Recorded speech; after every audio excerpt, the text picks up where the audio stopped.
Hey there, and welcome to another episode of a Hormonal Woman's Guide to Hallmark, the internet's only Hallmark movie critiquing show. But it's pregnancy induced, so I fucked that up again. Don't you think that one of these weeks I will eventually get this slogan, tagline shit correct? Apparently not. As you saw last week, we are mixing it up. We are watching a competition show for the next 4 weeks. There's 8 episodes. I'm watching 2 a week. The competition show we are watching is the Netflix series The Big Flower Fight. Now, if you didn't see last week's episode, I think you should stop what you're doing. Go watch that episode because that explains the show.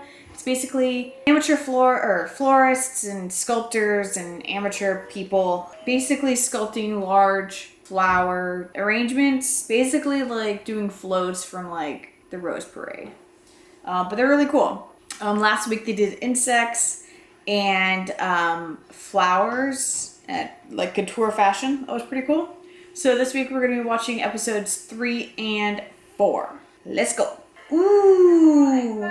This week they're making hairy beasts out of only grasses.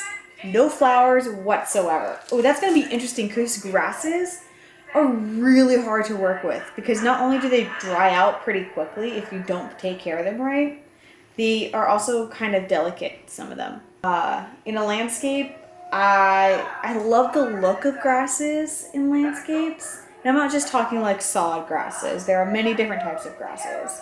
I like how they look in a landscape, but they can be invasive and they can be super hard to take care of. And animals like rabbits and deer love them. Oh, so they've been assigned the animal. They don't get to decide. They've been assigned an animal and they have the metal structure already made. Oh, so they had to run in to decide which animal they wanted. Interesting. Some people are going with hay and alfalfa and moss to take care of the insides. And some people are doing water bottles and cardboard and styrofoam. So it'll be interesting to see which team has the best looking animal as well as lightweight, like heaviness. So Taylor and Nick picked a lion and they're going to do a shishi lion like what you see outside Buddhist temples.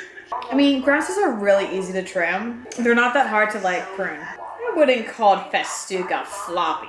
Oh honey, you ain't putting your grass in with nothing behind it, are you? I like how they're using a lot of like salvaged materials in this as well. So it's like car parts, glass.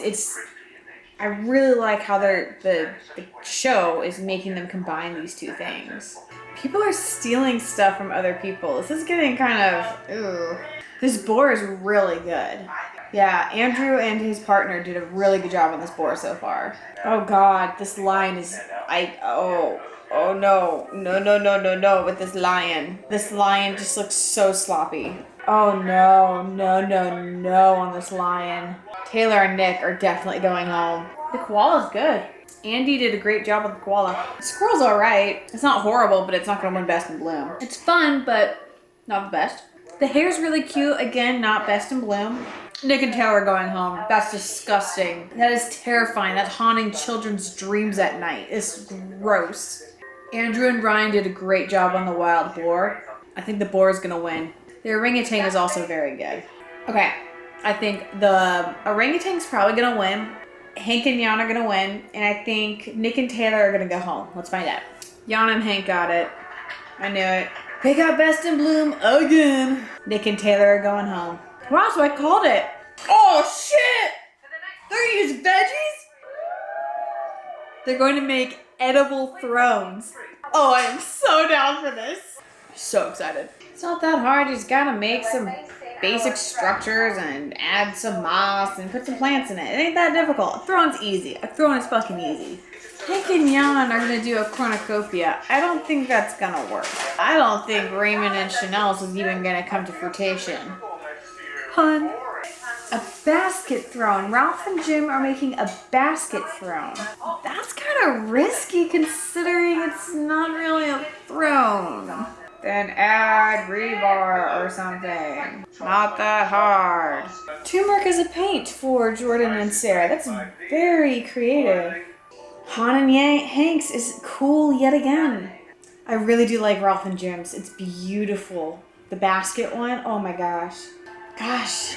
Andrew's with the Merlin's throne is also just really good. Okay, so I think, gosh, I don't know who's gonna go home. I think it's gonna be Owen and Declan or Raymond and Chanel that's gonna go home. And I think Hank and Jan are gonna go on, or are gonna win Best in Bloom, or Ryan and Andrew are gonna win Best in Bloom. Oh, Ryan and Andrew won! Yay! They did such a good job. It was very touch and go when they were making it, but it turned out beautiful. Oh my gosh. So Chanel and Raymond went home, and it's kind of a bummer, but they also were very flat in their design, and they did use edible plants, but it just wasn't good. So that was episodes 3 and 4 of the big flower fight. Now next week we're gonna be watching episodes 5 and 6, and I'm pretty excited to see how these teams keep progressing. I'm hoping Jan and Hank kind of have a stumble where they think that they're going to go home but end up not going home in the next few episodes, because they're just doing incredibly well that they need to let somebody else shine through. I'm really hoping Ralph and Jim kind of step up their game a little bit, the father-son duo, because I think they have a lot of potential, but they're just not pushing through very well because Jim has a lot of apprehension. But yeah, so that was this episode of A Hormonal Woman's Guide to Hallmark. In about 9 weeks, we will get back to our regularly scheduled A Smoker's Guide to Hallmark. But until then, keep enjoying these episodes of me being sober and pregnant. And we'll see you next week. Bye!